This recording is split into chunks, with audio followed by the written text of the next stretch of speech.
Bruce Lee is quintessentially martial arts itself. Artist, martial arts instructor, actor, director, the man's got it all.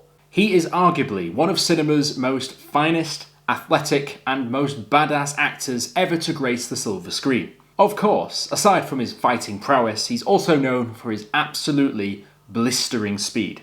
So fast, in fact, that, allegedly, his director once told him to slow down his fighting so they could pick it up on camera. Well, we're going to discuss that today.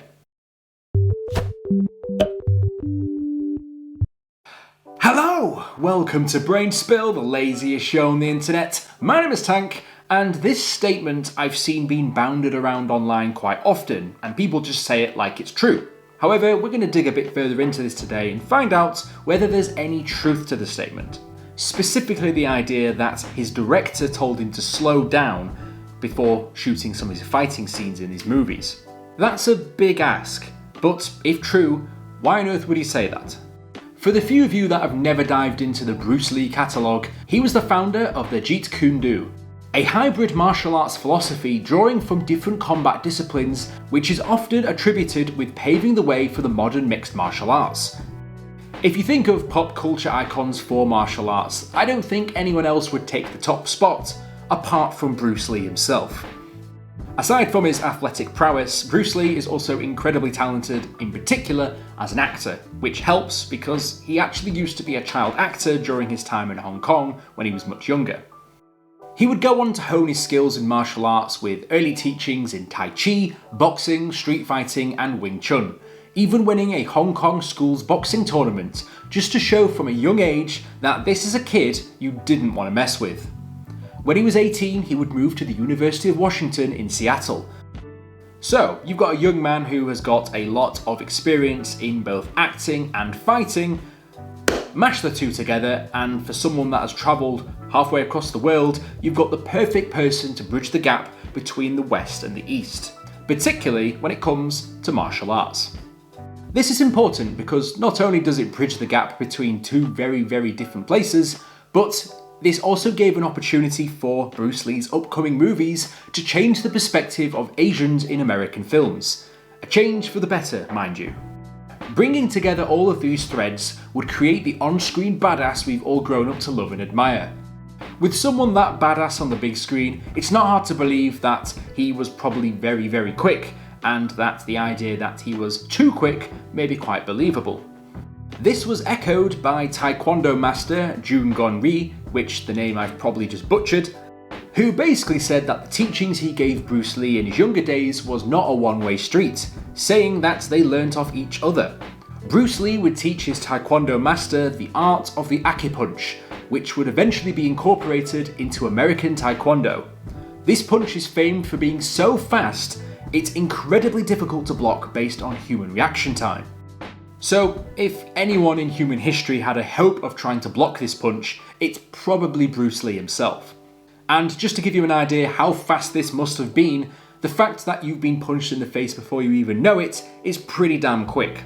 So, I know what you're thinking, for someone that quickly, is it feasible or is it even possible that someone can be that fast that they're told to slow down during filming?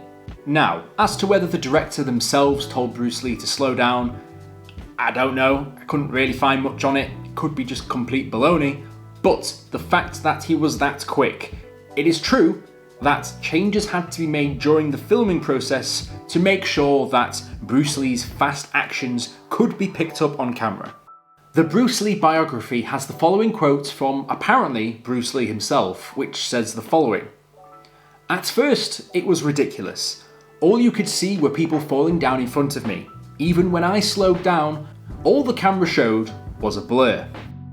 The chapter in the biography goes on to say that Bruce Lee himself even suggested that the fights be shown in slow motion, which has been used since to truly see the movements in the fighting on screen. This is strange. I mean, if you think about a professional fighter today, if Bruce Lee was as quick as people said he was, I can't imagine the difference being that massive. I mean, professional fighters are quick, meaning that I can't see it being such a massive leap from one fighter to Bruce Lee. And when we watch fights today, you can very clearly see the speed of some of these punches. Every jab, every feint in a fight, you can see it crystal clear. But that's largely due to the technology that we now have. The camera work and the frames per second that you can pick up is just immense, compared to the films made back in the 60s with Bruce Lee.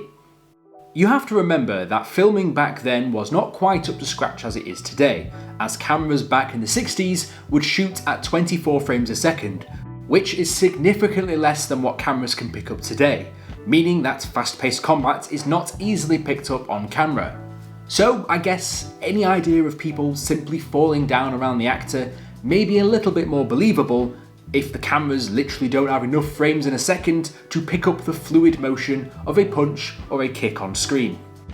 Sure, I guess like you could record it and you might be able to pick up a certain punch, but the main purpose of a movie is you want it to look good. I mean, it might be quick, but if you can't see what's going on, then what's the point? So, the answer to sort this problem out was that they decided to shoot this in 32 frames a second in the fight scenes, which was a good decision in that they were able to more easily capture the fighting motion and the fighting which looked a lot more fluid on screen. Cinema magic, people. But that's not all.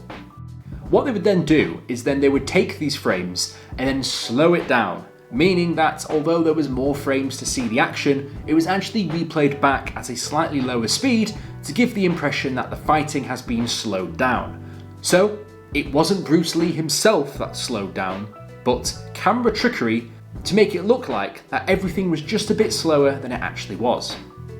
So yes, I believe that back in the day when they were making the films with Bruce Lee, that he was probably quite quick, probably too quick for a standard camera to pick up, so they needed to make these changes so these films looked truly glorious, and it showed because these films are now timeless classics. Just as an example, the film Enter the Dragon in 1973 used this technique to accurately capture the speed and fighting prowess of Mr. Lee in its full glory. And what a film that was, which, like I said, is just a simple trick with the camera, but it makes all the difference when producing a classic film. If you like the video, be sure to like and subscribe. If you want to be notified as soon as I upload my next video, be sure to hit the bell button. And if you've got any ideas for what topics you'd like me to discuss next, let me know down in the comments below. As always, sources used in the video will be in the description. I've always wondered, how fast does YouTube render? Like, if I was to punch as fast as Bruce Lee, could I punch so quickly that basically the YouTube frames per second will not pick it up?